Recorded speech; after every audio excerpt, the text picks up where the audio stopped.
today we're going to be talking about the debt crisis here, basically in the U.S. Right now, here we go. We just broke $35 trillion on the debt clock. This is fucking insane.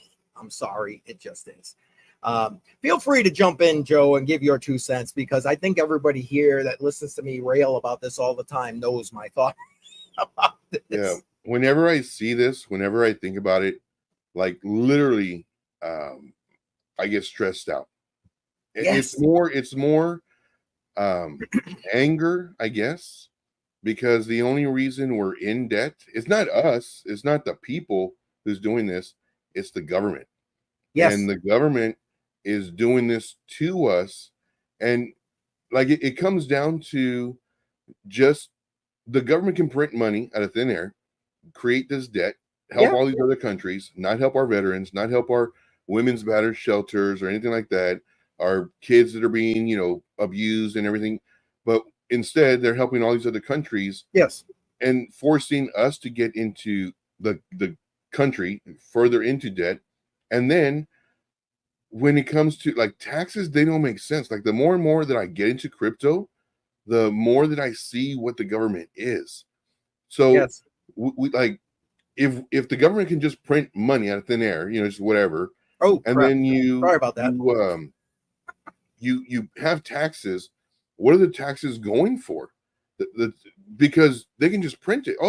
We need $5 trillion. Well, let me just print it. Here you go. Like it doesn't make sense. Yeah, you're right. And look at what's going on. We're accumulating $1 trillion of new debt every 100 days or so because of what? Because of the compounding interest on the debt. Right.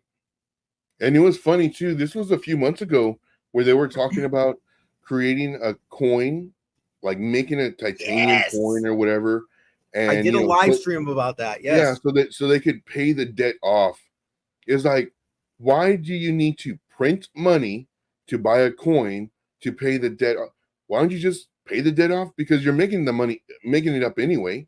Just, we have a balance. Okay, now we don't. Next. I get it. It's a big circular. Like, where's my blood pressure medicine? Alfred, give my blood pressure. My butler. Hey, yes, 100 Air. That interview was great. I appreciate you saying that. So let's get into what we're going to get into today, because I've got a lot of stuff I want to go over, and I'm hoping that you'll give me a little bit of latitude and a little bit of patience and engage in the live chat. But we're talking about crypto's crazy influence on election 2024. And there has been, and I've done a number of live streams talking about this being a cryptocurrency election. Okay, let's do a little bit about me. I can't even, I don't know. I guess I've been voting for better than 40 years at this point. Like I said, old guy interwebs. And in that time, when I first started out, by the way, it was all about, whatever the populist ideal was, that's how I was voting. And then as I started working and having my money taken from me in the form of taxation, I realized that, wait a minute, something about this whole system ain't quite right.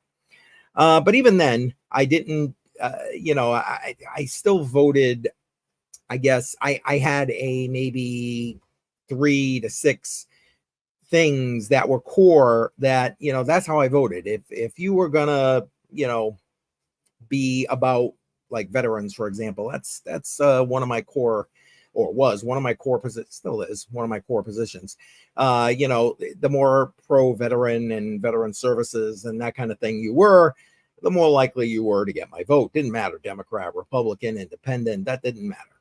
Okay, same thing even on a state level. I know I'm talking overarching, and that was, the crux. If you were in one of my main categories of things that were of importance to me, that's how I voted.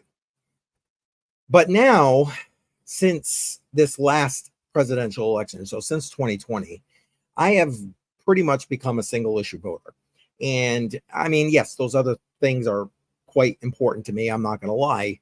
They still are. But now that I've been in this space and doing what I do here in this space for, God, going on 8+ years now, I have realized that we need to have friendly people in positions that can help to promote this space and allow it to grow the way it needs to grow.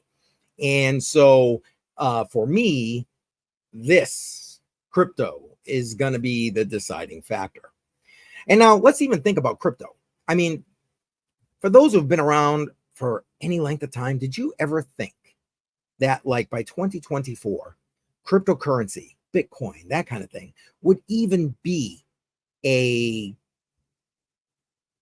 something that presidential candidates, Senate candidates, congressional candidates would be talking about in order to win their prospective seats? I didn't. I mean, come on now. Let's be honest. I mean, it wasn't even on people's radar because, again, what was it? When it first started out, it was, for illegal people doing illegal things on the internet. Only criminals used it. Well, hell, if you ask Elizabeth Warren, that's still the only use case for Bitcoin. Never mind the fact that, you have Bitcoin ETFs now and Ethereum ETFs now and so on. But, we'll ignore all of that and we'll just say it's still used by criminals and only by criminals.